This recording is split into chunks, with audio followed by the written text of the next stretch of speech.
ده أنا صوتي على طول جايب آخر الدنيا، حسي اتنبح من كتر الزعيق، خلاص تعبت وقرفت، كده كتير قوي بصراحة. هاي، ازيكم؟ أنا مريان وهكون معاكم في ABC Parenting Tips. يلا بينا.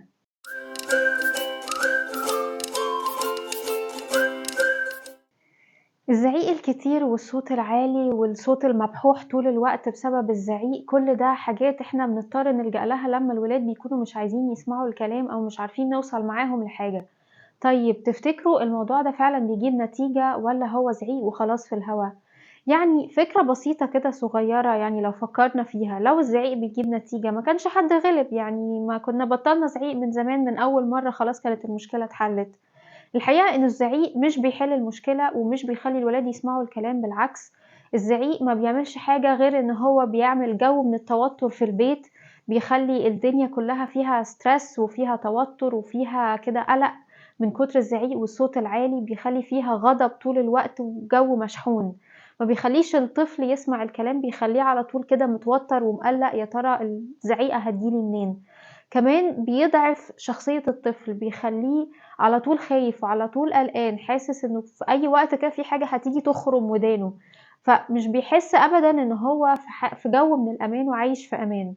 كمان الطفل ممكن يتحول لطفل كداب بسبب الزعيق، بسبب الخوف من الزعيق، إن هو يحاول يبتدي يخبي أو يكدب علشان خاطر ماما ما تزعقش فيا. فده بيأثر جدًا على الطفل وبيخليه ممكن يغير من شخصيته، وده بيبقى رد فعل منه لتصرفاتي أنا، إن هو يبقى كداب أو بيخبي الحاجات اللي هو بيعملها. طيب أمال نعمل إيه علشان خاطر نتجنب الزعيق ونكون بنتعامل بطريقة غير الزعيق؟ أول حاجة ممكن أعملها إن أنا أبتدي أدرب نفسي إن أنا أكون بتفاهم مع الولاد، نبتدي نتفاهم، نتكلم، نتناقش، هما يقنعوني وأنا أقنعهم لحد ما نوصل لحل في النص، أو هما يقتنعوا إنه يسمعوا كلامي، أو أنا يمكن أقتنع إن وجهة نظرهم هي اللي صح وممكن أسمع كلامهم. ما فيهاش حاجة لو أنا اديت فرصة للولاد إن هما يتكلموا ويعبروا عن نفسهم ويقولوا اللي جواهم، علشان أنا نوصل في الآخر لحل واحد يرضي كل الأطراف مع بعض. ممكن كمان أبتدي أشجّعهم بإن هُم يسمعوا الكلام، بإني أنا في أوقات أسمع كلامهم، إن هُم يشوفوني إن أنا باقول كلمة حاضر ليهم، باقول كلمة حاضر لبابا، باقول كلمة حاضر لتيتة، بيشوفوني إن أنا كمان باسمع الكلام، وإنه سماع الكلام ده مش حاجة تعيب حد وما فيهوش مشكلة، عادي إن إحنا نسمع الكلام ودي حاجة حلوة، فيكون في قدوة قدّامهم لسماع الكلام. كمان مهم أوي إن إحنا نخلق مجال للحرية في البيت، يعني يكون في حرية في التصرفات والاختيارات، مش لازم كل حاجة يعملوها يبقى أنا راضية عنها وأنا اللي مختاراها وأنا اللي متحكمة فيها.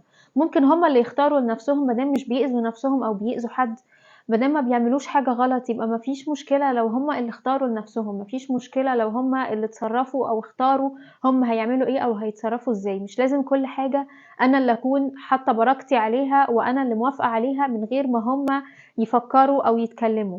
خلق جو من الحرية في البيت ده بيخلّي في راحة نفسية في نفسية الولاد، وبيخلّيهم يعرفوا يختاروا ويعرفوا يتصرّفوا بحرية في المستقبل.